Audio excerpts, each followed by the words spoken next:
Tensions are rising inside NASA as questions swirl over the future of America's return to the moon.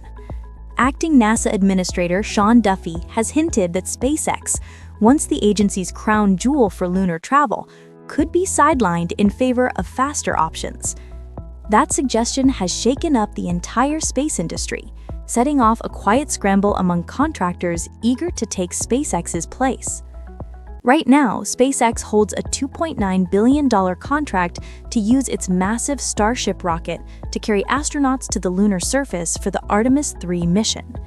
But with Starship facing repeated test failures and ongoing delays, NASA is now calling on SpaceX and rival Blue Origin to submit plans to speed up their work and inviting other aerospace companies to pitch new ideas entirely. Behind the scenes, industry leaders like Lockheed Martin, Firefly Aerospace, and Northrop Grumman are preparing their proposals.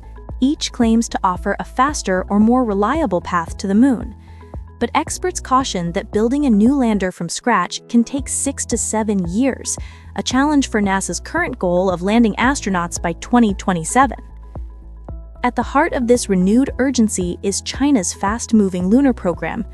Beijing has announced plans to send astronauts to the moon by 2030, and US officials see beating China there as a matter of national security.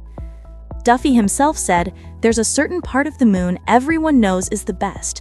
It has ice, it has sunlight, and we want to get there first and claim that for America." Still, critics argue that NASA's efforts to pivot may come too late.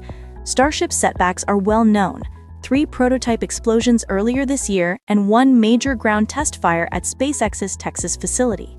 Yet the company insists progress is steady, saying it has completed 49 milestones tied to lunar operations.